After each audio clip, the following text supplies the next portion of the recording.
Muito boa noite, querido aluno, querido colega que nos acompanha aqui pela TV FATEC. Estamos iniciando mais uma aula do módulo que envolve o curso de Teologia.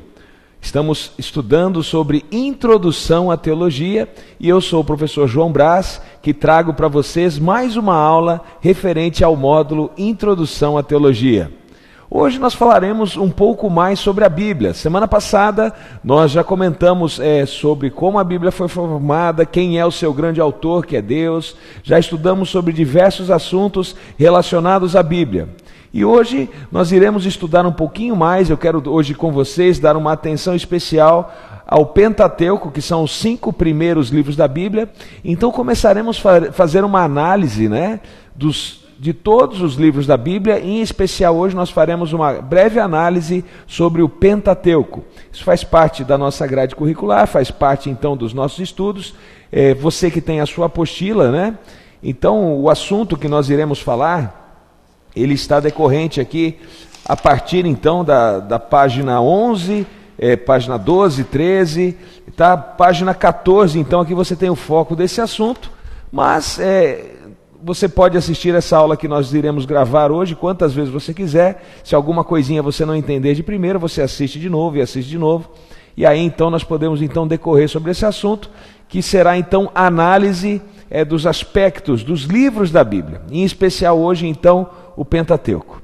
Eu quero então começar a aula de hoje fazendo uma breve oração também, convidando Deus para que dirija essa aula. Quero pedir ao Espírito Santo que seja o nosso professor. Então quero convidar você, querido aluno, para que curve a sua fronte. Então nós vamos falar com Deus. Vamos orar.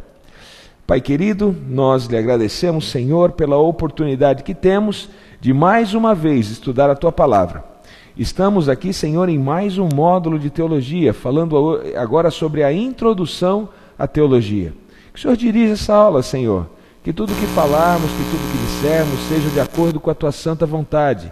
Que o Espírito Santo seja o nosso professor. E que tudo o que façamos, Senhor, seja em conformidade com a Tua vontade. Abençoe a cada aluno, a cada ouvinte, a cada pessoa que assiste essa aula ao vivo e depois, quando ela estiver gravada. Que o Senhor cuide da vida, da família de todos. Que as Tuas bênçãos estejam sobre nós, eu peço, em nome de Jesus. Amém. Bom, queridos, vamos adiante então com a nossa aula. Hoje então nós faremos uma análise dos livros da Bíblia, tá? Em especial nós faremos uma análise do Pentateuco. Vou pedir para o menino passar aqui, vou colocar a primeira tela para vocês. Veja só, vamos falar um pouquinho então sobre o Pentateuco. O Pentateuco do grego quer dizer 5 rolos, Ele é composto pelos 5 primeiros livros da Bíblia. Entre os judeus ele era chamado de Torá. Tá? Então se você ouvir a palavra Torá ou ouvir Pentateuco, se refere à mesma coisa, os livros sagrados para os judeus, os 5 primeiros livros da Bíblia. E Torá é uma palavra da língua hebraica, com significado associado ao quê? A ensinamento, instrução ou especialmente lei. Uma referência à primeira seção do Tanakh, que seria isso, o conjunto principal dos livros sagrados. Então veja, quais são os 5 primeiros livros da Bíblia? Nós temos Gênesis, nós temos Êxodo, nós temos Levítico, nós temos Número e temos Deuteronômio. São esses os 5 primeiros livros da Bíblia e a sua, autoria. Nós sabemos que o autor é Deus, quem inspirou os livros, mas quem escreveu então foi Moisés, de acordo com os dados históricos que temos, de acordo com aquilo que se acredita, então Moisés foi quem escreveu os 5 primeiros livros da Bíblia.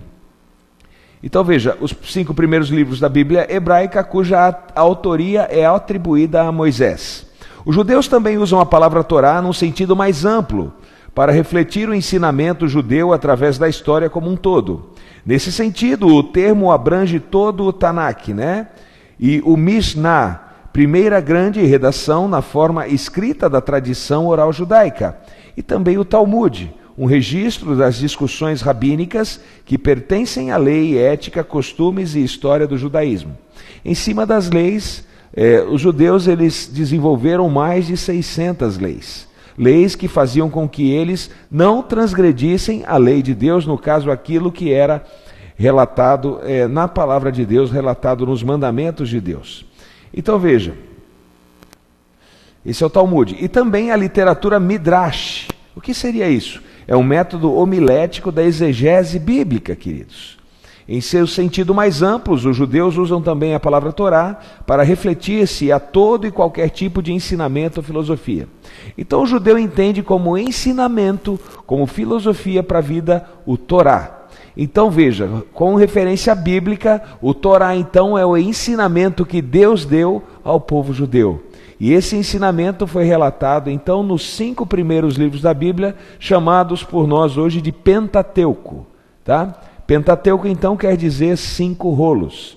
Vamos adiante? Então veja, outras informações para vocês.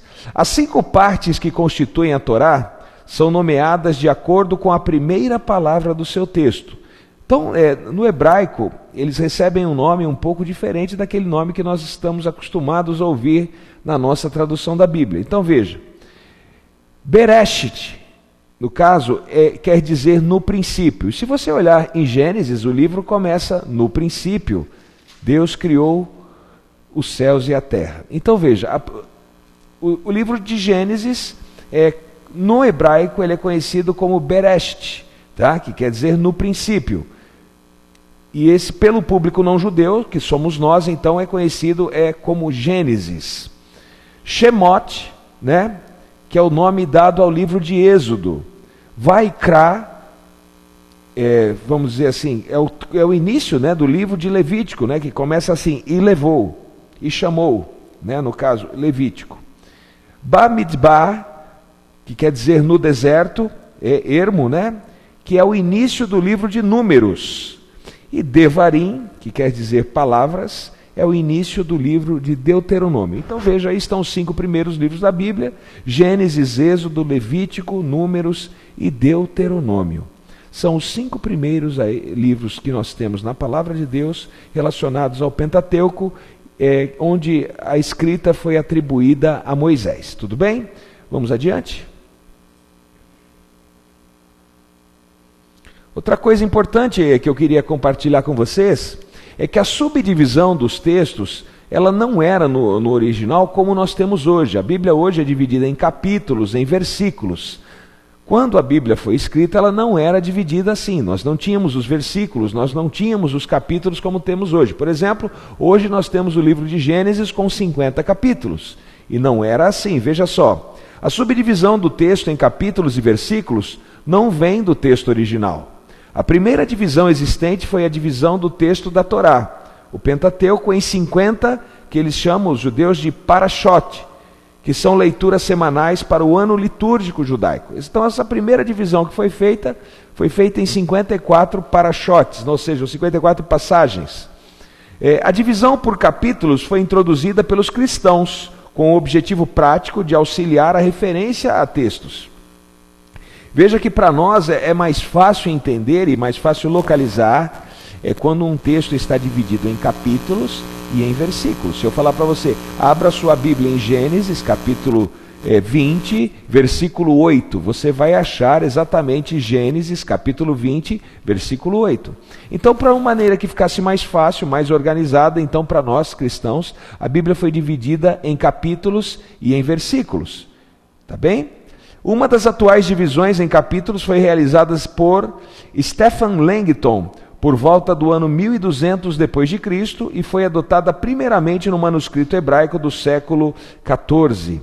A divisão em versículos foi resultado de um processo que só chegou no final do século XVI, queridos. Por isso, a tradição reformada, que rompeu com a tradição católica romana antes desse período, possui diferenças nas contagens de capítulos e versículos. Vou dar um exemplo para vocês. Se você abrir uma Bíblia de tradução católica, você vai ver que o Salmo 23 não está no Salmo 23, ele está no Salmo 22. Há uma diferença de posicionamento, uma diferença de contagem, tá? Uma diferença de disposição de capítulos. Então, numa Bíblia católica, você vai encontrar o Salmo 23 na posição do Salmo 22. E numa Bíblia como essa que eu estou aqui, uma Bíblia que é comum que nós usamos, né? É uma Bíblia Almeida, você vai encontrar o Salmo 23 no Salmo 23. Qual é o salmo que eu me refiro? O Senhor é meu pastor e nada me faltará. Mas em algumas Bíblias esse salmo, ele vai estar no Salmo 22. Isso é uma questão de organização, uma questão de rompimento, né, de divisões diferentes, feitas então aí pela tradição católica e a Bíblia que nós possuímos hoje em mãos, tá bem? Então veja, no original, o que é importante saber? No original a Bíblia não era dividida como ela é dividida hoje, em capítulos e versículos. No original ela não tinha essa divisão. Ela foi dividida posteriormente em parachotes, 54, que eram então as leituras semanais do ano litúrgico judaico, tá bem? Vamos adiante. Queria ler para vocês esse texto, esse versículo, né, de Deuteronômio 31, verso 9. Veja, afirmando, mostrando Moisés como um escritor da lei, um escritor da palavra de Deus. Olha o que diz Deuteronômio 31, verso 9. E Moisés escreveu essa lei e deu aos sacerdotes, filhos de Levi, que levaram a arca da aliança do Senhor e a todos os anciãos de Israel. Veja que quando nós dissemos que é Moisés o autor do Pentateuco, nós temos aqui uma das bases bíblicas para isso, tá? Se referindo a Moisés como o autor desta lei, escrevendo essa lei, e isso está escrito num dos livros do Pentateuco, está escrito em Deuteronômio. Vamos adiante? Bom, falando então dos livros da Bíblia, eu queria começar a falar com você sobre o livro de Gênesis, tá bem? É o livro no princípio. Gênesis é um relato histórico da criação do mundo e um relato histórico da história, vamos dizer, da história dos patriarcas, da história do povo de Deus, tá bem? Então, se você olhar os 11 primeiros capítulos, do capítulo 1 ao capítulo 11, você vai ver ali a história das origens, tá? O que você vai encontrar? A história da criação, Deus criando o mundo, criando o ser humano, né? Adão e Eva. Você vai encontrar sobre a queda do homem, isso nos primeiros capítulos da Bíblia. Um pouquinho mais adiante, ali em torno do capítulo 6, você vai encontrar sobre a história do dilúvio. Deus então destruindo o planeta, poupando somente Noé, seus filhos e a sua esposa e as esposas dos seus filhos e os animais, os casais de animais. Então nós vemos a narrativa do dilúvio também no livro de Gênesis, nos primeiros capítulos de Gênesis. Um pouco mais à frente também, ainda nos primeiros capítulos, você vai ver a narrativa da Torre de Babel, onde ali houve a divisão das línguas, onde ali houve confusão, onde as pessoas queriam fazer uma torre por medo de ocorrer novamente um dilúvio, aquilo que Deus havia prometido não mais terminar a terra em dilúvio. Bom, então do capítulo 1 ao capítulo 11 você vê ali uma história das origens, tá? Como começou a humanidade nesse planeta. E do capítulo 12 ao capítulo 50 do livro de Gênesis, então você vê a história dos patriarcas. Deus dando a Abraão a oportunidade de ser o pai da nação onde nasceria o Messias. O povo de Deus dado então a Abraão a missão de ser o pai de uma grande nação. Você sabe, ali você então vai encontrar a história de Abraão, da sua esposa Sara, do seu filho Isaque, da sua esposa Rebeca, dos filhos de Isaque e Rebeca, Jacó e Esaú. Você vai encontrar a história de Jacó também, o seu casamento com Lia, com Raquel, né? Os filhos que ele teve com Lia, com Raquel e com as escravas das suas esposas. Você vai encontrar a história então dos filhos de Jacó, vai encontrar a história de José, e o livro de Gênesis então ele se encerra com a história de José, com a história do povo de Deus indo para o Egito, indo morar no Egito devido à situação, devido à fome, devido aos problemas que se passavam naquela época. Muito bem. Então o livro de Gênesis basicamente se divide na história das origens e na história dos patriarcas. Vamos adiante. Veja só, o capítulo 1 descreve a criação do mundo por Deus através da fala divina, culminando com a criação da humanidade à imagem de Deus.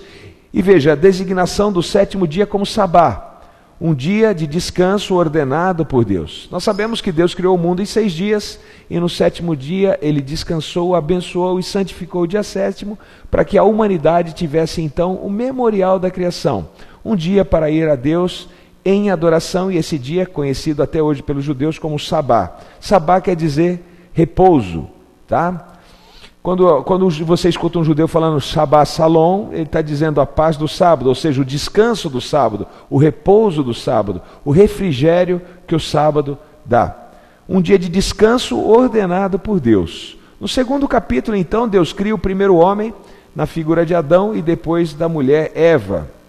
Isso é relatado no 2º capítulo, queridos, mas essa não quer dizer que foi uma outra criação, tá bem? Quero deixar bem claro.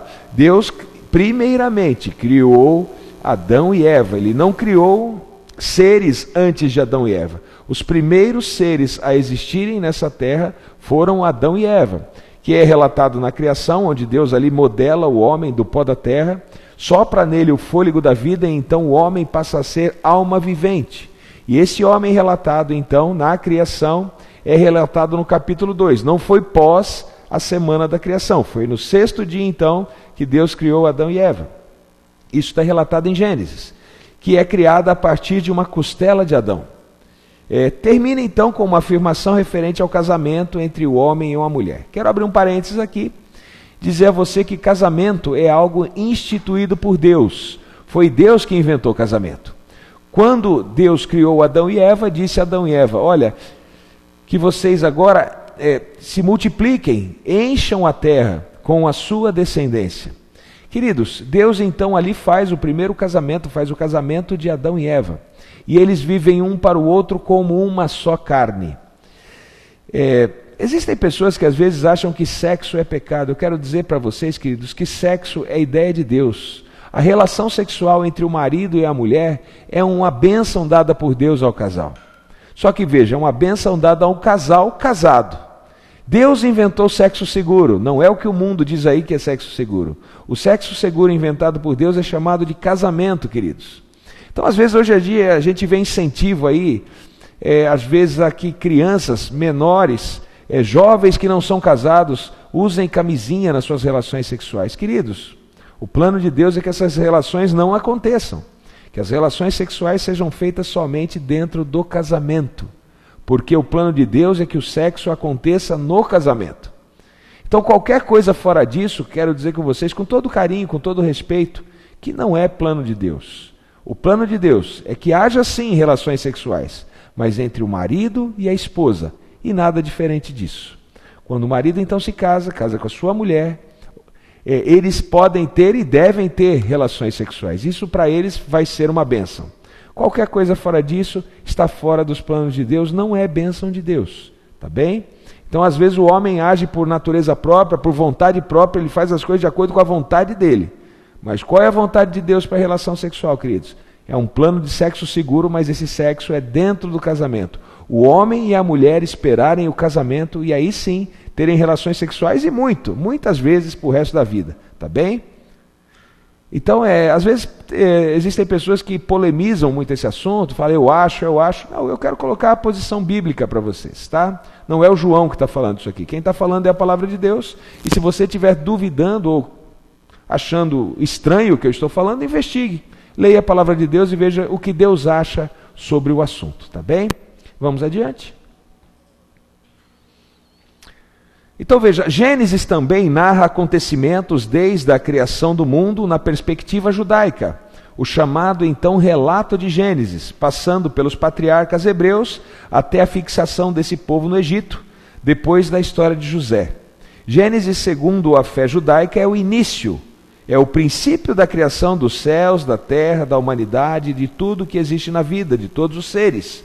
O livro é o primeiro dos 5 livros atribuídos a Moisés. Queridos, essa é a fé judaica, mas também é a fé do cristão. Nós, como cristãos, devemos acreditar que no princípio Deus criou Adão e Eva.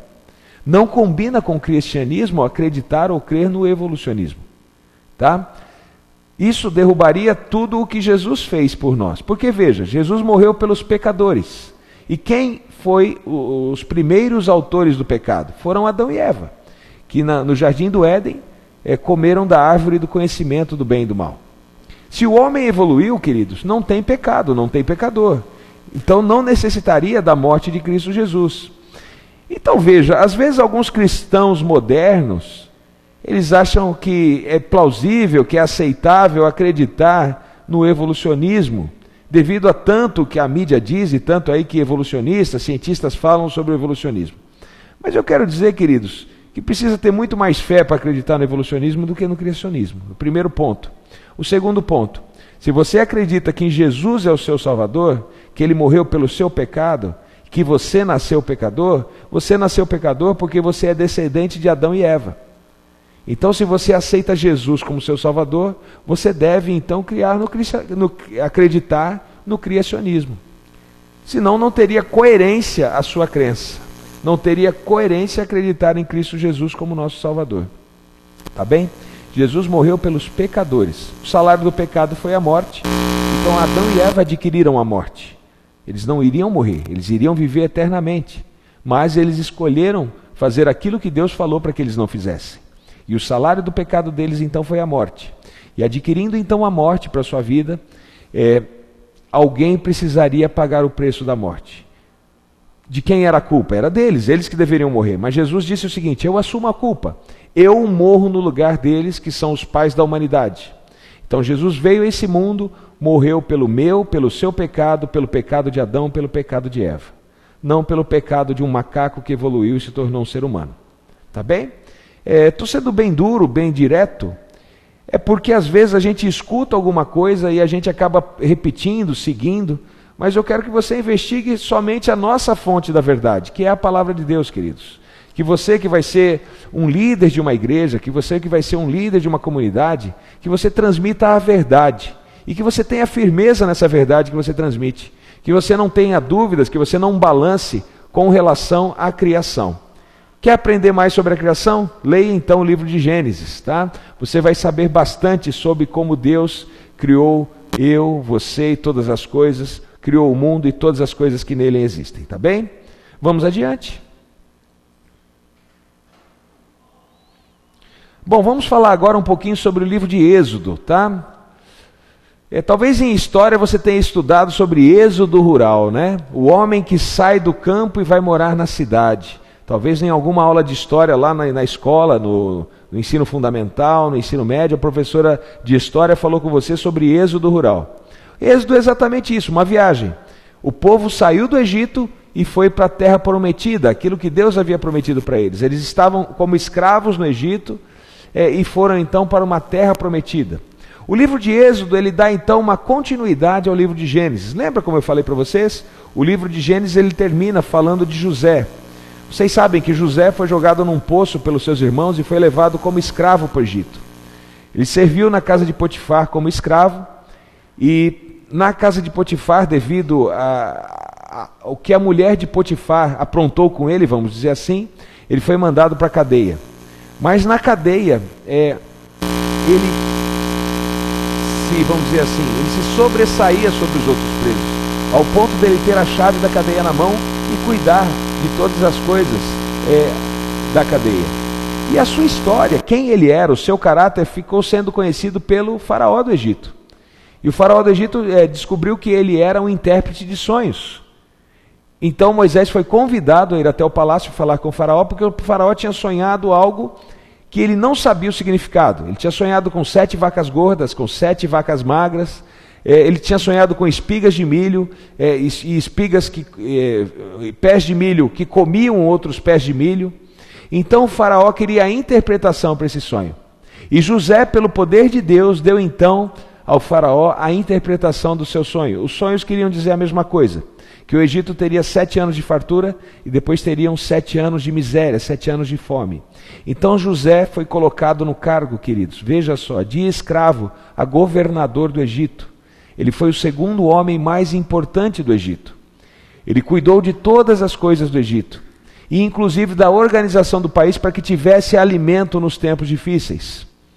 Então, José, de escravo, se tornou a segunda pessoa mais importante do Egito, estando abaixo somente do faraó. E o que acontece então? A sua família, os seus irmãos, seu pai, começaram a passar fome. Estavam numa situação de crise. Então a sua família, os seus irmãos decidem então ir comprar comida no Egito. E lá então há um encontro de José com sua família. E nesse encontro então José pede que a sua família venha para o Egito, inclusive seu pai. E ele pode novamente encontrar seu pai e abraçar seu pai. A sua família então começa a morar no Egito. Só que veja, queridos, passados os anos de José, José veio a falecer. José morreu. E a família de José, os irmãos de José, os filhos de José, começaram a crescer e se multiplicar no Egito. E se tornou uma nação dentro de outra nação. Passados os anos, os faraós que vieram depois não se lembraram mais de José e daquilo que ele havia feito. O povo então, os irmãos de José, a descendência da família de José, se torna então escrava no Egito. E por 430 anos então, a família de José, tanto a sua descendência, os filhos e os filhos dos seus irmãos, agora estão escravizados no Egito. Então Deus providencia um plano, e esse plano executado através de Moisés, para que guiasse o seu povo, tirasse o seu povo da escravidão do Egito e conduzisse esse povo então à terra prometida. Então veja, o livro de Êxodo dá continuidade ao livro de Gênesis. Relata como Moisés conduz os israelitas do Egito pelo deserto até o Monte Sinai bíblico, onde, veja, na Bíblia, no original, aparecem essas 4 letras, queridos. YHWH, que hoje nós lemos como Jeová. Mas eu quero dizer para vocês que Jeová é um nome impronunciável, é o tetragrama de Deus. Quando Moisés, por exemplo, perguntou o nome para Deus, falou assim: o povo quer saber seu nome, Senhor. Qual é o nome que eu digo ao povo? E Deus disse o seguinte: diga ao povo que eu sou. O nome de Deus é algo tão sagrado que ele é impronunciável. Então no original bíblico, Yahvé ou Jeová, você vai encontrar como um tetragrama. Uma palavra, um nome que nós não temos a pronúncia para ele. É o nome sagrado de Deus, tá bem? Ele se revela, então Deus se revela e oferece uma aliança. O que é uma aliança? Vou mostrar aqui, por exemplo, a aliança que eu fiz com Deus e com a minha esposa. É com Deus e com a minha esposa, sim, queridos. Quando nós casamos, nós fazemos uma aliança, tá? Não é um contrato, é uma aliança. E a aliança não deve ser rompida, tá? Deus então fez uma aliança com o seu povo. Apesar do povo por diversas vezes desejar ou romper essa aliança, Deus sempre foi fiel ao seu povo. Então veja, Deus oferece uma aliança. Os israelitas devem manter a lei e em retorno receberiam a proteção de Deus e lhe daria então a terra prometida ao seu povo. Mas vocês sabem, vocês conhecem a história. Dos que saíram do Egito, ninguém entrou, queridos, na terra prometida. Entraram somente os jovens que tinham abaixo de 20 anos, jovens que tinham ali menos de 20, 25 anos que entraram na terra prometida. O povo ficou vagando no deserto durante 40 anos, meus queridos. A viagem era para durar 40 dias, mas devido à teimosia, devido à desobediência do povo, um povo que deveria ir para a terra prometida em 40 dias, levaram 40 anos para chegar até a terra prometida. Por quê? Porque Deus foi infiel? Não. Deus foi fiel. Mas o povo se desviou dos caminhos de Deus. O povo volta e meia. Veja, quando o povo estava já à margem do Mar Vermelho, já começou a desconfiar, a murmurar, a dizer coisas contra o Deus que os havia tirado da terra do Egito, onde eles eram escravos. O livro conta a história da saída do povo de Israel do Egito, onde foram escravos durante 430 anos. Narra o nascimento, a vida e ministério de Moisés diante do povo de Israel, bem como o estabelecimento da lei e a construção do tabernáculo. Então veja, você quer saber sobre a lei de Deus? Você encontra no livro de Êxodo, mais precisamente no capítulo 20 do livro de Êxodo. O que é a lei de Deus? São os 10 mandamentos, onde Deus escreveu com o seu próprio dedo, queridos, a lei que ele queria para o seu povo. Talvez você pode pensar, olha, não seria melhor viver num mundo sem lei? Eu quero dizer para vocês que é a lei que nos dá liberdade, queridos. Quando nós vivemos sem lei, quando nós vivemos sem regra, nós somos escravos do pecado. Imagine se no país que nós vivemos, nós não tivéssemos lei, nós não tivéssemos regra. Todo mundo pode saquear, roubar, matar, e está tudo bem. Nós viveríamos bem se o mundo fosse assim? É claro que não. Então, o que a lei faz? A lei nos conduz, ela serve como aio. Ela serve, aio que vem do grego pedaigogos, né? Serve como professora. Ela nos ensina o caminho que nós devemos andar. A lei, ela revela o nosso pecado, meu querido aluno, meu querido ouvinte. É a lei que diz para nós se estamos certos ou errados. Nós somos julgados pela lei, se estamos fazendo certo ou se estamos fazendo errado. É lógico que hoje estamos salvos pela graça de Cristo Jesus. Mas como eu já disse diversas vezes para vocês, por eu estar salvo, eu sou fiel a Deus, vivendo em conformidade com a sua lei. Então, outra coisa interessante que aparece no livro de Deus, no livro de Êxodo, é a menção sobre o tabernáculo de Deus. Deus então, ele pede para que a humanidade construa um santuário, onde o sacrifício que Jesus faria pela humanidade já fosse praticado, ou seja, já fosse apontado através de um cerimonial, onde as pessoas deveriam ir, confessar os seus pecados, fazer um ritual de adoração, onde o povo pudesse fazer algo que serviria como reflexo daquilo que Jesus faria posteriormente. Tanto é que quando João vê Jesus pela primeira vez, ele olha e diz: eis o Cordeiro de Deus que tira o pecado do mundo. Por que ele disse cordeiro? Porque todo judeu já praticava e levava um cordeirinho imaculado no dia da expiação dos pecados, para que esse cordeirinho então fosse imolado e seus pecados fossem transferidos para aquele cordeirinho, que não tinha culpa sobre os seus pecados, mas o pecado da família, o pecado da pessoa era transferido para aquele cordeirinho. E aquele cordeirinho então apontava para Jesus. E isso então já foi relatado que o povo de Deus então praticava desde quando estava em viagem, estava no êxodo, para a terra do Egito. Então o povo já constrói ali o tabernáculo, constrói o santuário onde Deus deveria ser adorado. Queridos, mostra o início de um relacionamento entre o povo recém-saído do Egito e Deus através de uma aliança proposta pelo próprio Deus. A organização então do judaísmo começa ali, no êxodo. Quero dizer para vocês que enquanto o povo estava no Egito, ele influenciado pelo Egito, muitos não estavam ligados a Deus e muitos estavam servindo até a deuses egípcios, deuses pagãos.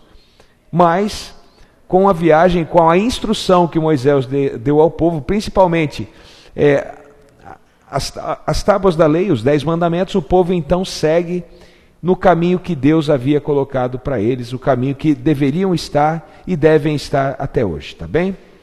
Vamos adiante. Quero então mostrar aí o que Deus escreveu com os próprios dedos, relatados hoje na nossa tradução. São as 2 tábuas, da lei, tábuas escritas na frente e atrás. E veja, alguns dos mandamentos, não terá, na verdade o mandamento ele começa: eu sou o Senhor teu Deus que te tirei da terra do Egito. Não terás outros deuses diante de mim. Ou seja, Deus quer que você adore somente a Ele. Não quer que você adore uma outra figura, um santo ou qualquer outra coisa. Deus quer que você adore somente a Ele. Outro mandamento de Deus: não farás para ti imagem de escultura, ou seja, não é para você adorar um amuleto, ou um carro, ou um objeto, ou algo que pode ser construído com mãos humanas. Deus quer que mesmo você não o vendo, você o adore. Isso é mandamento de Deus. Outro mandamento: não tomarás o nome do Senhor teu Deus em vão. Queridos, quantas pessoas fazem piadinhas usando o nome de Deus? Se você olhar esses programas humorísticos que passam na televisão, que te mandam um recadinho aí no Facebook ou coisa parecida, muitas piadinhas envolvem o nome de Deus. Deus não se agrada disso, então você também não deveria fazer isso. Isso é lei de Deus. Veja, aquilo que Deus instituiu então no Jardim do Éden, na semana da criação, ele reafirma aqui como mandamento, não foi somente para os judeus, mas desde o Éden esse mandamento já existia. Veja, lembra-te do dia de sábado para santificar. E aqui faz uma referência à criação. Veja, em 6 dias trabalharás e farás toda a sua obra, mas o 7º dia é o sábado do Senhor teu Deus. Não fará nenhum trabalho, nem tu, nem teu filho, nem tua filha, nem teu servo, nem tua serva, nem o animal, nem o forasteiro das tuas portas para dentro. Veja, por quê? Porque em 6 dias fez o Senhor os céus e a terra, e no 7º dia descansou. Deus não cansa, mas Ele fez um dia para que eu e você pudéssemos deleitar nele, pudéssemos descansar nele. Por isso o Senhor abençoou e santificou. Santificar quer dizer, como eu já disse para vocês, separar. Então sábado é um dia separado, é um dia onde nós deixamos as nossas coisas e cuidamos das coisas de Deus, tá bem? Outro mandamento: honra teu pai e tua mãe, para que se prolonguem os teus dias na terra que o Senhor Deus nos dá. Queridos, como é bom você ser um homem que conduz bem o nome da tua família. As pessoas que olham para você veem em você uma pessoa honrada, bem educada pelos pais, onde os pais não se envergonham das suas atitudes. E é mandamento de Deus ser assim, honrar o nome do pai e o nome da mãe, honrar o pai e a mãe. Outra coisa importante que Deus quer, e isso é até lei pública nossa, né? Não matar, não roubar, não furtar, tá? Não adulterar. Isso são coisas que ninguém deve praticar. Homens, sejam maridos de uma única esposa. Mulheres, sejam esposas de um só homem. Esse é plano de Deus. O adultério não faz parte dos planos de Deus. Outra coisa importante: não dirás falso testemunho, ou seja, não mentir. Mentir também, você está indo contra os mandamentos de Deus quando diz uma mentira. Outra coisa, o 10º mandamento: não cobiçarás a casa do teu próximo, não cobiçarás a mulher do teu próximo, nem o servo, nem tua serva, nem o seu boi, nem o seu jumento, nem coisa alguma que pertença ao seu próximo. Isso é uma lei dada ao povo judeu, queridos, nas tábuas de pedra. Mas eu quero dizer para vocês que é uma lei eterna, dada por Deus a toda a humanidade, para que a humanidade não se perca. Ou você quer dizer para mim que você pode roubar hoje? Ou pode matar? Ou pode mentir? Ou pode cobiçar a mulher do próximo? Ou pode desonrar o teu pai e tua mãe? Ou pode, queridos, ter outros deuses no lugar de Deus? Você sabe que não pode. Então veja, a lei é eterna, porque ela é um padrão moral de conduta de Deus para todo cristão que está debaixo da graça. Quando você nega a lei, você está negando a graça de Cristo para a sua vida. Então é simples. Eu estou salvo, então eu vivo em conformidade com a vontade de Deus. Vamos adiante? Veja o que diz Êxodo 31, verso 18. E deu a Moisés, quando acabou de falar com ele no Monte Sinai, as 2 tábuas do testemunho, tábuas de pedra, escritas pelo dedo de Deus. O próprio Deus escreveu as 2 tábuas dos 10 mandamentos. Deus inspirou toda a Bíblia, mas a porçãozinha da Bíblia que ele teve o cuidado de escrever com o próprio dedo foram as tábuas da lei. Tanto é que o povo de Israel guardava essas tábuas com carinho dentro da arca da aliança, tá? Dentro da arca, no lugar mais importante do santuário, no lugar santíssimo. Ninguém poderia tocar na arca, muito menos abrir a arca onde estavam as tábuas, queridos. A pessoa que fizesse isso, se ela não fosse um sacerdote, se ela não fosse um levita e não fosse o sumo sacerdote, ela era fulminada, queridos. Somente os levitas, somente as pessoas designadas para transportar a arca poderiam transportar a arca. Se uma pessoa que não era designada para isso fizesse isso, ela era fulminada, ela morreria, como aconteceu de uma arca. Uma vez a arca, né, está em cima de uma carroça, se eu não estou enganado, e ela caiu e a pessoa foi tentar segurar, mas a pessoa não era designada para isso. E como Deus é correto naquilo que faz e justo, aquela pessoa morreu fulminada instantaneamente. Queridos, Deus escreveu a sua lei com o próprio dedo para toda a humanidade. O que era bom para o povo antigamente é bom para nós hoje, tá? Ou vai dizer que hoje é bom matar, é bom roubar? Claro que não. Isso você só vai te fazer uma coisa para a sua vida: lhe tornar escravo do pecado. Vamos adiante? Outro texto bíblico que eu quero ler para vocês, Êxodo 32, do verso 15 ao verso 16, e a palavra de Deus diz assim: E virou-se Moisés e desceu do monte, com as tábuas do testemunho na mão, tábuas escritas de ambos os lados, de um e de outro lado estavam escritas. E aquelas tábuas eram obra de Deus. Também a escritura era a mesma escritura de Deus, esculpida nas tábuas. Tá, então mais um texto reafirmando que o próprio Deus deu os 10 mandamentos a Moisés e ao seu povo.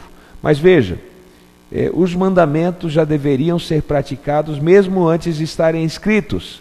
Eu quero dizer para vocês que o povo judeu, o povo de Deus, por exemplo, Abraão, Jacó, já conhecia qual era a vontade de Deus, já conhecia qual era a lei de Deus, através daquilo que Deus se revelava a eles.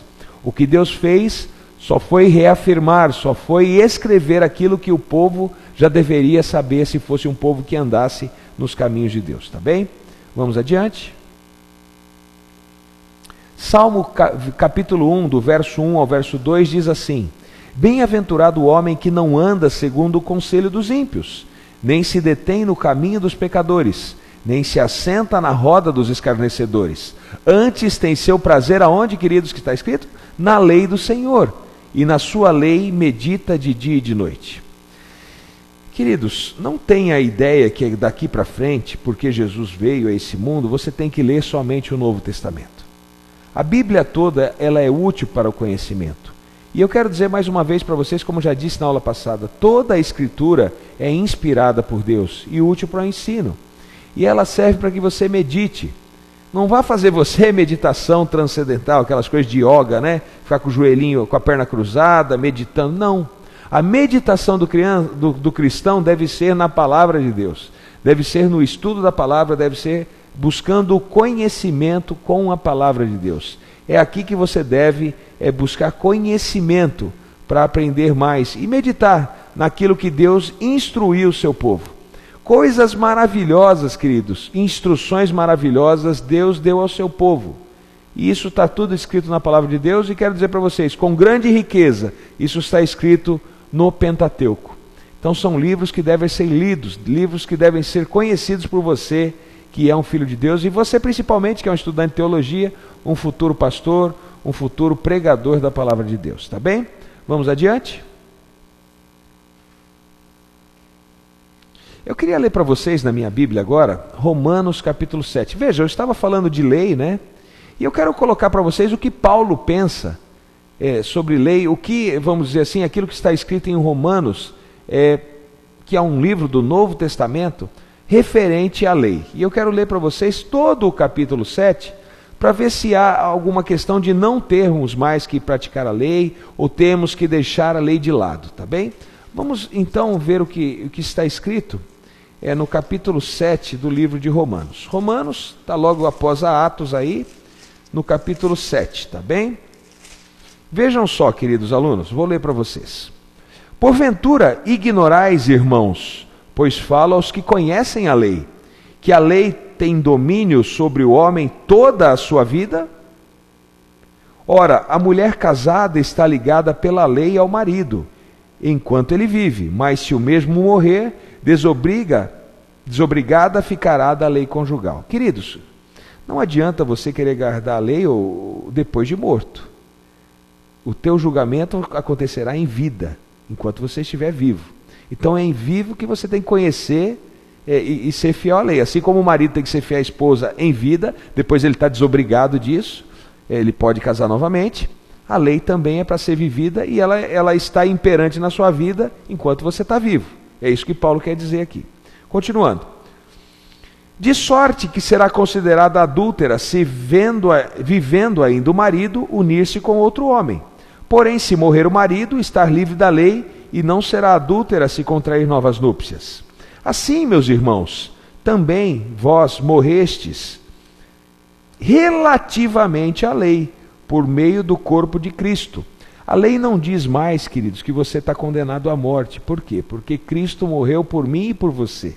Relativamente, através de Cristo Jesus, a lei não diz que você está condenado à morte. Mas eu te pergunto, e se você não aceitar Jesus como teu Salvador? O que a lei faz? Condena você. Ela diz que você está no caminho da morte. Continuando.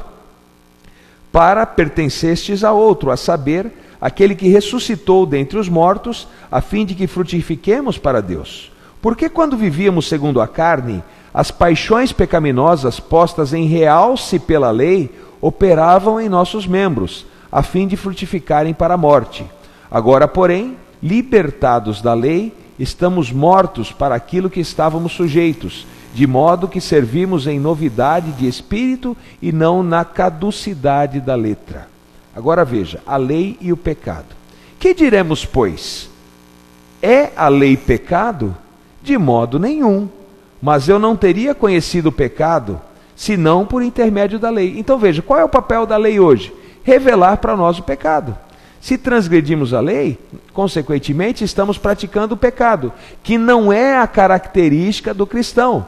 O cristão ele deve viver uma vida livre de pecados. O único pecado que ele deve praticar, se praticar, é aquele pecado involuntário, que ele fez sem querer fazer. Para esse pecado, o sacrifício de Cristo o cobre. E ele está liberto se ele se arrepender, se ele confessar o pecado e desejar não mais pecar. Agora veja, não há sacrifício voluntário. Aquele que ele faz desejando, não, hoje eu vou sair para roubar, hoje eu vou sair para matar. E não pede perdão, queridos. Então a lei aí, o que vai acontecer? Ela vai julgar essa pessoa. Por quê? Porque ele não aceita a graça de Cristo para a vida. Porque a pessoa que está debaixo da graça, ela tem uma vida transformada, uma vida diferente. Uma nova criatura ela é em Cristo Jesus. Então ela não tem mais no seu coração o desejo de praticar e cometer pecado. Mas vamos continuar aqui. Olha só. Mas eu não teria conhecido o pecado, senão por intermédio da lei. Pois não teria eu conhecido a cobiça, se a lei não me dissesse, não cobiçarás. Mas o pecado, tomando ocasião pelo mandamento, despertou em mim toda a sorte de concupiscência. Porque sem lei está morto o pecado. Ou seja, se não tem lei, não tem pecado, queridos. Outrora, sem a lei eu vivia, mas sobrevindo o preceito, reviveu o pecado, e eu morri. E o mandamento que me fora para a vida, verifiquei que esse mesmo se me tornou para a morte. Porque o pecado, prevalecendo-se o mandamento, pelo mesmo mandamento, me enganou e me matou. Por consequente, a lei é santa, veja, queridos, e o mandamento, santo, justo e bom. A palavra de Deus é clara em dizer que a lei é santa. A vontade de Deus, o mandamento, é santo, justo e bom. Acaso o bom se tornou em morte? De modo nenhum, é o que diz a palavra de Deus no versículo 13. Pelo contrário, o pecado, para revelar-se como pecado por meio de uma coisa boa, causou-me a morte, a fim de que pelo mandamento se mostrasse sobremaneira maligno. Para que serve a lei? Para revelar o pecado. Porque bem sabemos que a lei é espiritual. Eu, todavia, sou carnal, vendido à escravidão do pecado. Porque nem mesmo compreendo o meu próprio modo de agir, pois faço o que não prefiro. Ou melhor, pois não faço o que prefiro, e sim o que detesto. Nesse caso, não faz isso, quem faz isso já não sou eu, mas o pecado que habita em mim. Porque eu sei que em mim, isto é, na minha carne, não habita bem nenhum, pois o querer o bem está em mim, não, porém, o efetuá-lo. Paulo dizia, tinha uma luta constante, porque ele queria fazer o bem, mas o que ele acabava fazendo? Fazia o que era mal, e o que revelava isso para ele? A lei. A lei dizia para ele que o que ele fazia em certo sentido era errado. Porque não faço o bem que prefiro, mas o mal que não quero, esse eu faço. Mas se eu faço o que não quero, já não sou eu quem faz, e sim o pecado que habita em mim. Então, ao querer fazer o bem, encontro a lei de que o mal resiste em mim. Porque no tocante ao homem interior tenho prazer na lei de Deus. Mas vejo nos meus membros outra lei que, guerreando contra a lei da minha mente, me faz prisioneiro da lei do pecado que está nos meus membros. Desventurado o homem que sou, quem me livrará do corpo dessa morte? Graças a Deus por Jesus Cristo, nosso Senhor, de maneira que eu de mim mesmo, com a mente, sou escravo da lei de Deus, mas segundo a carne, da lei do pecado. Queridos, se nós não tivéssemos a graça de Cristo, a lei só diria uma coisa para todos nós, que nós estamos condenados à morte, porque somos pecadores. Mas Cristo veio a esse mundo, morreu por todos nós, nos deu então, através da sua graça, a vida, queridos. Mas Deus pede que nós sejamos fiéis à sua graça, fiéis à sua lei, porque a lei é santa, justa e boa, como diz aqui o versículo 13. Não é a lei que nos salva, queridos, mas quem está salvo pratica a lei e vive nos caminhos de Deus. Entenda isso. E é isso que Paulo então está querendo dizer ao seu povo, às pessoas que ouvem, ao povo de Deus, no caso aos romanos, que quem salva é Cristo Jesus, mas quem está salvo procura não pecar. E o que revela o pecado é a lei de Deus. Tá bem? Vamos adiante. Bom, vamos falar um pouquinho agora sobre o livro de Levítico, tá bem? Como o nome já diz, Levítico se refere à legislação, se refere à lei. Basicamente é um livro teocrático, isto é, seu caráter é legislativo. É um livro onde Deus dá ao seu povo as leis. Leis de diversas maneiras, queridos. Leis dietéticas, leis sanitárias, leis para que o povo vivesse melhor, para que o povo tivesse condições de adorar Deus de melhor maneira. Possui ainda em seu texto o ritual de sacrifícios, né? Deus explica no livro de Levítico como deveria ser o sacrifício com relação ao cordeirinho, com relação ao bode Azazel, por exemplo, o bode expiatório, com relação a pombos que as famílias mais pobres poderiam levar. Normas, por exemplo, que diferenciam o puro do impuro, alimentos que eles deveriam comer, alimentos que eles não deveriam comer. Tá? Isso é relatado no livro de Levítico. Tá? Questão de sanitarismo, onde eles deveriam fazer as suas necessidades fisiológicas. A mulher, por exemplo, quando estava no seu período menstrual, como ela deveria proceder. Deus dá então aqui um padrão de conduta, padrão moral com relação a casamento, feitiçaria, com relação a relações sexuais, a divórcio. Deus então aqui demonstra e redige ao seu povo diversas leis, inspirando Moisés a escrever essas leis ao seu povo, tá? Calendário litúrgico, né, é colocado aqui também, de quanto em quanto tempo o povo deveria ir ao santuário, quanto tempo o povo deveria adorar a Deus, tá? Então aqui é exaltado tanto o sábado moral quanto o sábado cerimonial, que era um outro período, tá? Então haviam 2 sábados, 2 repousos que eles guardavam, os judeus, tá? Um era o da lei, que é o que prevalece até hoje, mas um era o cerimonial. Então tudo é dito aqui no livro de Levítico, tá bem?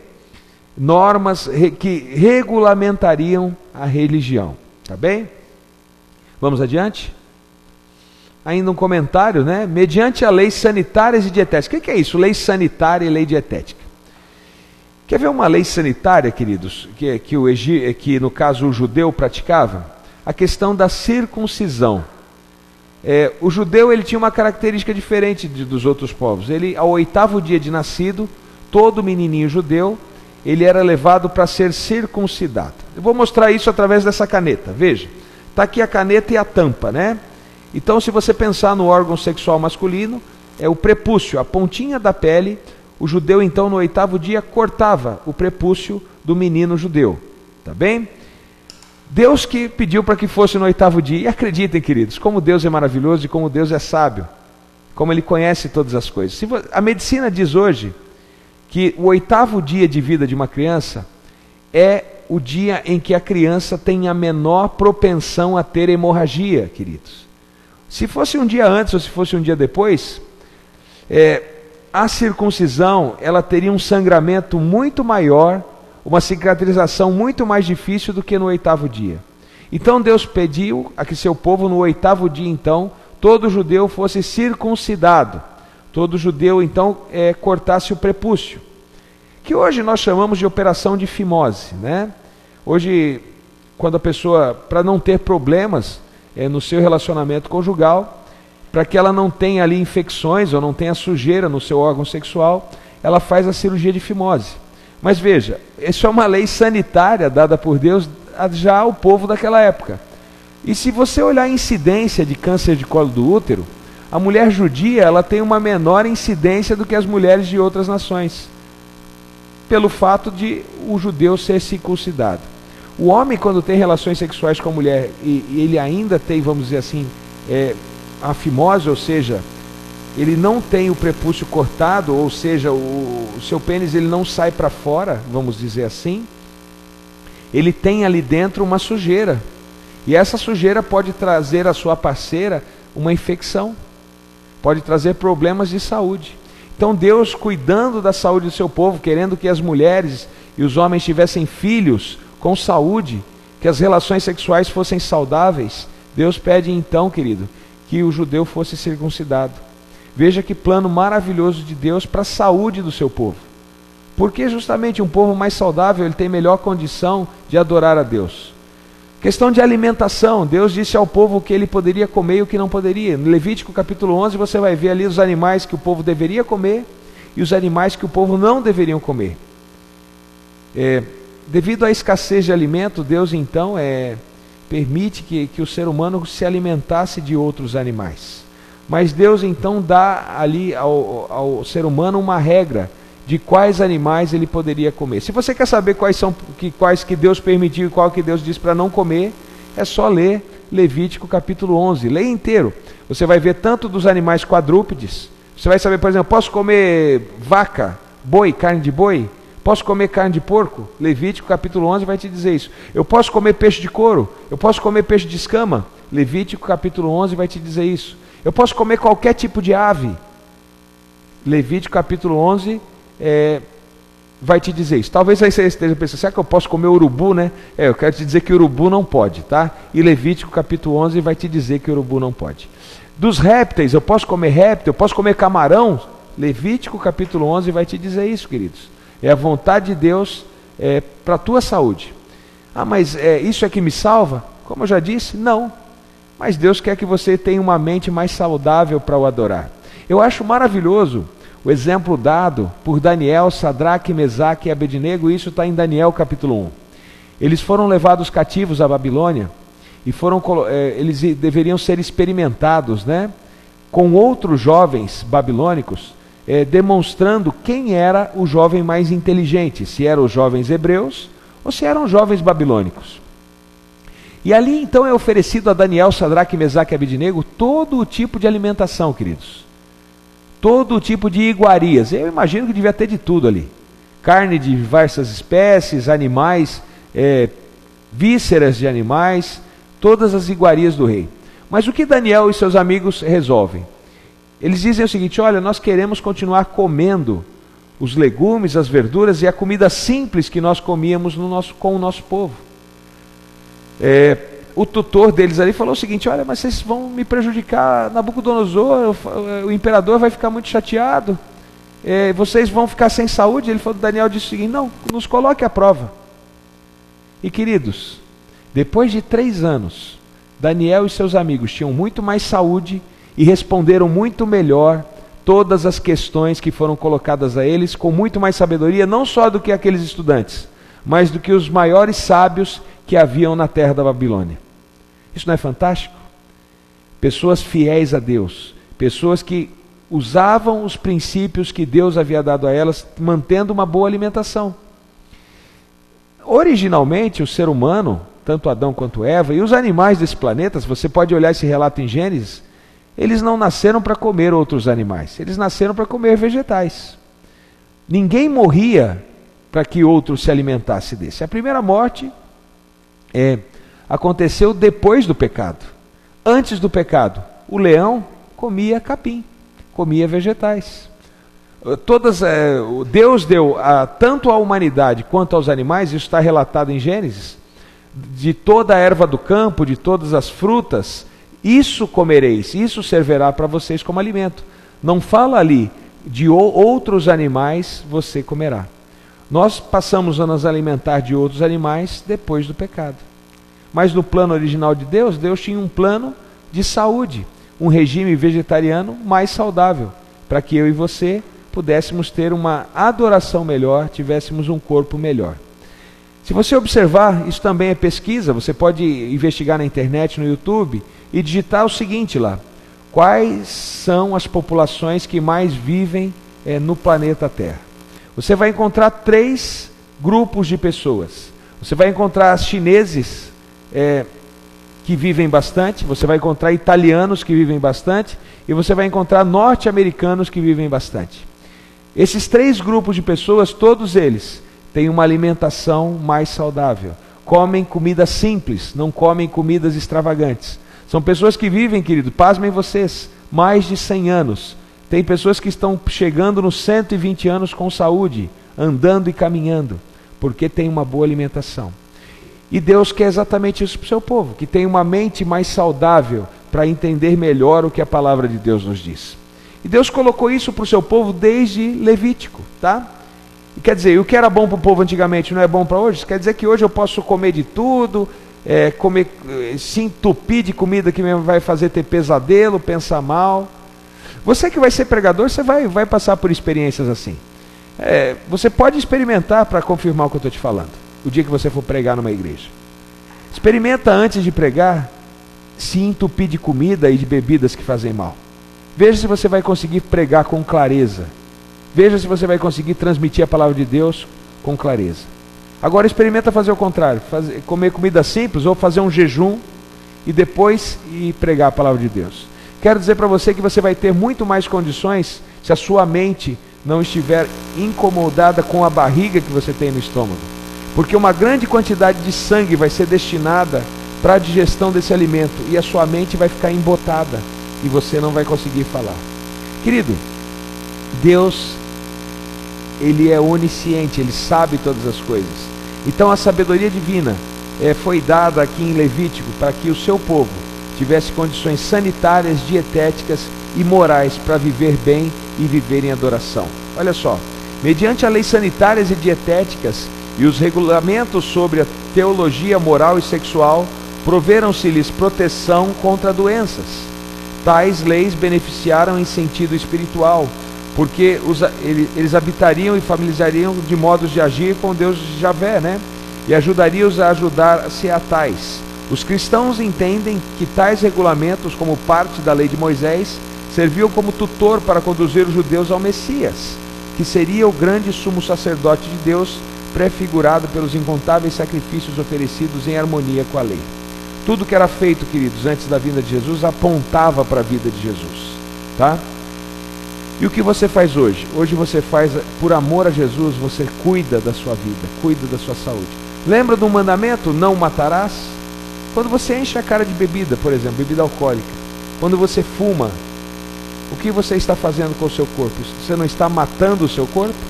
Então veja, diretamente você está transgredindo um mandamento. E pode observar, qualquer pecado que o ser humano pratica, se não está relacionado com os 10 mandamentos, ele vai cair diretamente a um dos mandamentos ou a mais de um dos mandamentos. Qualquer pecado praticado pelo ser humano vai ir contra aquilo que os mandamentos de Deus diz, tá bem? Vamos adiante. Números é o próximo livro aí que nós iremos falar. Eu sou professor de matemática, né? E o livro de números é um livro de contagem, é um livro do censo. Você já viu o funcionário do IBGE quando bate na sua porta e pergunta quantas pessoas tem nessa casa, quantos aparelhos de televisão, quantas geladeiras? Ele está fazendo ali o censo, né? Ele está contando quantas pessoas tem no nosso país. Hoje o nosso país está perto aí de 200 milhões de brasileiros. Mas veja, o país cresceu, né? Em 1970, por exemplo, a música que era cantada na Copa era 90 milhões em ação, para frente Brasil do meu coração. De 90 milhões, hoje já estamos quase em 200 milhões de brasileiros. Um país que cresceu bastante e ainda vai crescer e ainda está crescendo. O censo, então, foi feito para que o povo de Deus pudesse ser conduzido de maneira organizada. Quando nós temos um número correto de pessoas, quando nós sabemos quantas pessoas nós somos, ou quanto nós temos, o que nós temos, nós conseguimos organizar, dividir, melhor elaborar estratégias. Lembra, por exemplo, quando Moisés estava guiando o povo sozinho, seu sogro diz a ele, por que você não divide o serviço?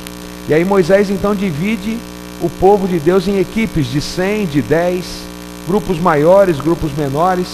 Então veja, era muito importante saber quantas pessoas existiam. Além de contagem, além do censo, também o livro de Números, ele traz ali eventos que ocorreram na região, tá? O livro de Números, ele possui 36 capítulos e ele recebe o nome justamente pela contagem, pelos números, pelo censo. Narra eventos que ocorrem na região do Monte Sinai, durante as peregrinações dos israelitas no Ermo e Moabe. Mais de uma vez explica que Moisés se dedicou a registrar cada lugar onde os hebreus acampavam, todos os oásis e cada acampamento era relatado e contado e, vamos dizer assim, mencionado por Moisés. E as palavras concludentes do livro também indicam ser ele o escritor do relato. No livro de Números também há confirmação que Moisés foi quem escreveu. Vamos adiante. Veja só, Esse livro é de interesse histórico, pois fornece detalhes, queridos, acerca da rota dos israelitas no deserto e seus principais acampamentos. Esse livro ele pode ser subdividido, em 3 partes. Qual a primeira parte? Vem falando aí o recenseamento do povo no Sinai e os preparativos para retomar a marcha, tá? O capítulo 6 relata o voto do nazirenato, o voto do nazireu. Sansão, por exemplo, era um nazireu, tá? O que é ser nazireu? Uma pessoa separada, uma pessoa consagrada a Deus. O nazireu, ele não bebia. O nazireu, ele não casava com mulheres diferentes do seu povo. O nazireu não cortava o cabelo, era uma pessoa fiel a Deus. Por que Sansão perdeu a sua força? Porque ele quebrou o voto do nazirenato. Mas veja, queridos, o cortar cabelo foi a última parte do voto que Sansão havia quebrado. Sansão já tinha quebrado outras partes do voto. Por exemplo, Sansão era uma pessoa que se embriagava, e o nazireu não poderia se embriagar. Sansão casou com uma filisteia, e o nazireu não podia casar com uma filisteia. A última parte, só faltava isso para ele. E ele então teve o seu cabelo cortado por um filisteu. Não foi Dalila, tá, que cortou o cabelo de Sansão, mas um homem instruído por Dalila. Dalila deu a deixa para que esse homem então cortasse o cabelo. Então, você vai encontrar a regra do nazirenato aonde? No livro, no capítulo 6 de Números, então você vai encontrar o voto do nazirenato. Bom, também o que você encontra no livro de Números? A história da jornada do Sinai até o Moabe, o envio dos espiões, e o relato que fizeram, as murmurações, também você vai encontrar as 8 vezes que eles murmuravam, do povo contra as dificuldades no caminho. Isso está relatado no capítulo 10, de 11 a 21, no capítulo 10, versículo 11, a 21 e também no capítulo 20. Os eventos na planície de Moabe, antes da travessia do Rio Jordão. Então veja, o livro de Números há um relato, do caminho que o povo percorreu, da murmuração do povo, tá? Dos envios dos espiões, no caso Josué e Caleb, tudo aquilo que se relatou, o caminho, a maneira que o povo foi conduzido, está escrito no livro de Números. Vamos adiante. E existe um verso do livro de Números que eu gosto muito, que nós podemos chamar de bênção sacerdotal. Olha que lindo isso, queridos. A bênção. O Senhor te abençoe e te guarde. O Senhor faça resplandecer o seu rosto sobre ti e tenha misericórdia de ti. O Senhor sobre ti levante o seu rosto e te dê a paz. Que esse seja o meu desejo para todos vocês, e que seja o seu desejo também para todos os filhos de Deus. Que o Senhor abençoe e guarde a todas as pessoas. Que o Senhor resplandeça sobre todos o seu rosto. Que o Senhor tenha misericórdia de todas as pessoas. E que o Senhor dê a paz a todas as pessoas desse planeta. Isso está relatado em Números, capítulo 6, do verso 24 ao verso 26. Então veja, Números não é só contagem. Do livro de Números você pode tirar muitas inspirações para seguir firme nos caminhos de Deus. Vamos adiante? Vamos falar um pouquinho agora sobre o livro de Deuteronômio, meus queridos alunos. O livro de Deuteronômio contém os discursos de Moisés ao povo no deserto durante o seu êxodo do Egito até a terra prometida por Deus. O que quer dizer o nome Deuteronômio? Quer dizer segunda lei ou repetição da lei, tá? Não quer dizer que Deus trocou a lei. Aqui é uma reafirmação, é uma repetição das leis que Deus já havia dado para o seu povo. As leis ditas em Levítico, elas são repetidas novamente ao seu povo no livro de Deuteronômio, tá bem? Os discursos contidos nesse livro, em geral, reforçam a ideia de que servir a Deus não é apenas seguir a sua lei. Moisés enfatiza também aqui a obediência em consequência do amor. Amarás a Deus, a Javé, o teu Deus, de todo o coração, de toda a tua alma, com todo o teu entendimento. Também enfatizando o caminho da bênção e da maldição. Ou seja, se você fica nos caminhos de Deus, você está na bênção. Você procura o caminho do pecado, você está na maldição. Então aqui é diferenciado, é mostrado, é revelado no livro de Deuteronômio, no qual Deus previne o povo a seguir os seus mandamentos. Tá? Siga os mandamentos para que vocês não caiam em maldição, pelos quais o povo ou seria abençoado ou receberia maldições. Porém, caso se arrependesse e voltasse a seguir de coração a Deus, Deus também se arrependeria e perdoaria o povo, ou então exigiria um sacrifício de sangue, em geral a morte de quem pecou contra ele ou Israel, e em seguida, após tal sacrifício, o restante do povo seria perdoado. Eu quero dar um exemplo claro de entender a questão de Deus mudar de ideia. Lembra o que ia acontecer com Nínive? Nínive ia ser destruída. O que Deus pediu a Jonas? Prega a Nínive. Se Nínive mudar de ideia, Deus colocou a seguinte condição. E o que foi que aconteceu? O povo mudou de ideia. E o povo mudando de ideia se arrependeu, Deus não mais destruiu a Nínive. Então existem situações em que Deus pode mudar de ideia? Sim. Desde que o povo se arrependa do pecado, Deus pode perdoar o seu povo. É isso que acontece, é onde existe o perdão.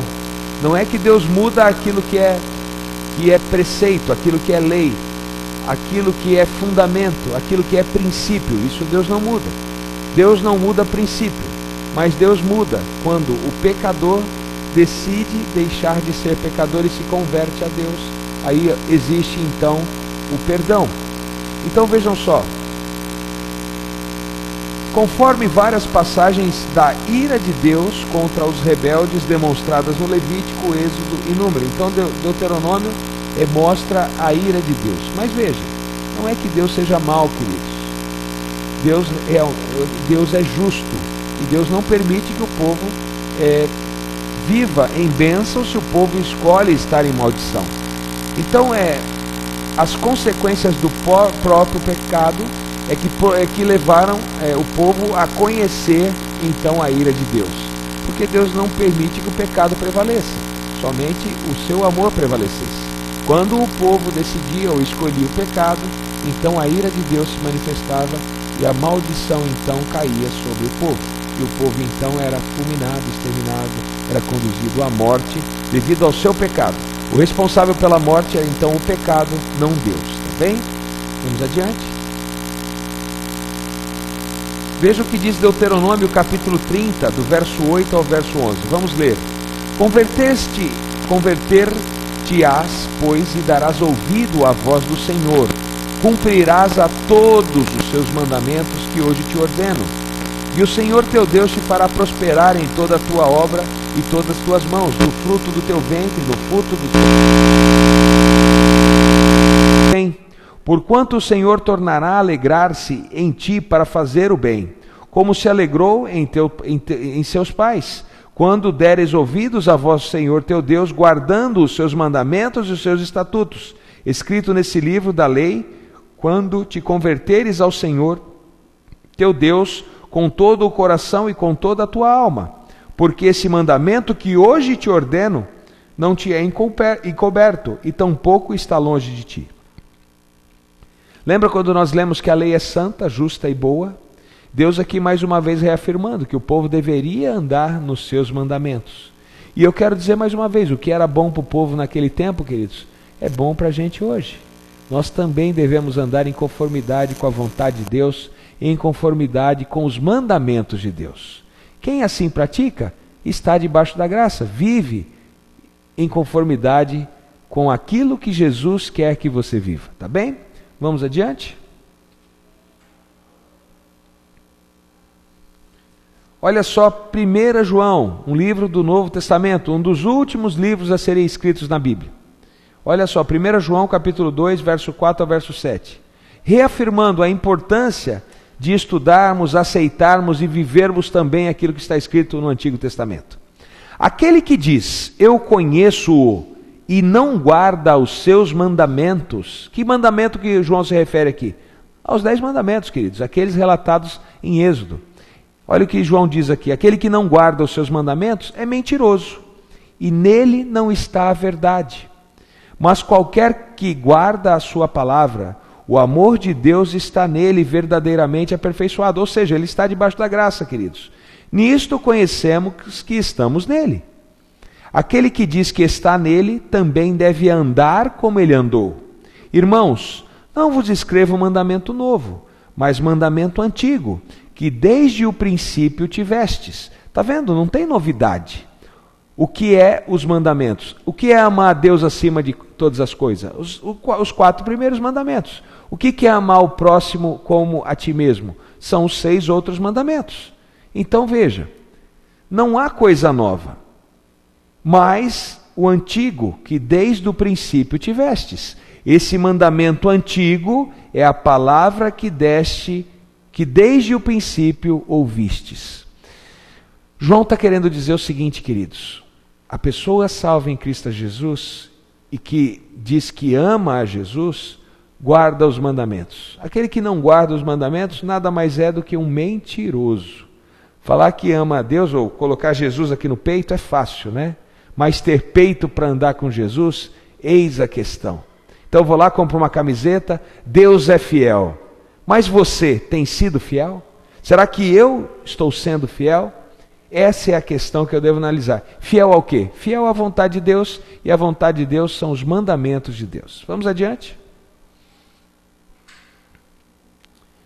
Bom, aqui a aula ela já dá um pulinho para o assunto que nós vamos falar semana que vem. Semana que vem nós vamos falar um pouquinho sobre os escribas, sobre os maçoretas, tá bem? Eu não vou tocar no assunto hoje, isso vai ficar para a aula da semana que vem. Pode dar mais um toquinho aí na tela? Eu quero ainda falar algumas coisinhas com vocês antes de encerrar a aula dessa noite, fazendo uma recapitulação do assunto. O que nós falamos nessa noite? Nós falamos sobre os 5 primeiros livros, nós analisamos os 5 primeiros livros da Bíblia, que nós conhecemos como Pentateuco ou Torá. Esses livros são Gênesis, Êxodo, Levítico, Números e Deuteronômio. A autoria desses livros foi atribuída a quem? Foi atribuída a Moisés. Do que fala cada livro? Como vimos, Gênesis fala do relato das origens e do relato dos patriarcas. Êxodo fala da trajetória do povo que estava cativo no Egito até a terra prometida, a Canaã, dada ao povo por Deus. Levítico é um livro de leis, de normas, é um livro legislativo, é um livro onde Deus instrui o seu povo e coloca leis a respeito de sanitarismo, leis dietéticas, leis morais e leis sexuais. Livro de Números, o que nós temos? O recenseamento, o censo do povo. Nós temos ali a contagem, nós temos também narrativas sobre a trajetória do povo de Deus, as passagens, os lugares onde eles acamparam, onde ficaram, isso está escrito no livro de Número. E o que seria o livro de Deuteronômio? Uma reafirmação da lei, vamos dizer assim, uma repetição da lei já dada ao seu povo, para que o povo não se esquecesse. Como eu disse a vocês, o povo ficou 40 anos no deserto, e muito possivelmente as pessoas acabavam se esquecendo, então Deus achou por bem dar novamente a lei ao povo, para que o povo não se esquecesse. Quero desejar a você, aluno, uma boa noite. Quero que a paz do nosso Senhor Jesus Cristo esteja com você. E quero lembrá-lo, se você tiver alguma dúvida, algum comentário sobre a aula dessa noite, alguma pergunta que eu possa responder a você, o nosso e-mail é alunoead@fatec.com.br. Você coloca aos cuidados do professor João Brás. E eu gentilmente, queridos, estarei respondendo para vocês a questão que você colocar. Caso você não tenha nenhuma pergunta, essa aula estará disponível tanto no YouTube quanto no portal da faculdade, no portal da FATEC. É só você clicar lá em TV FATEC, você vai encontrar essa aula, tá? Então, se alguma coisa você não conseguiu perceber ao vivo, eu recomendo que você assista novamente, que você também estude o assunto na sua apostila e que você seja aí um bom estudante da Palavra de Deus, e especialmente agora, como nós falamos dele, um bom estudante também do Pentateuco, dos 5 primeiros livros da Bíblia. Quero desejar a você uma boa noite, que você fique então com a paz do nosso Senhor Jesus Cristo.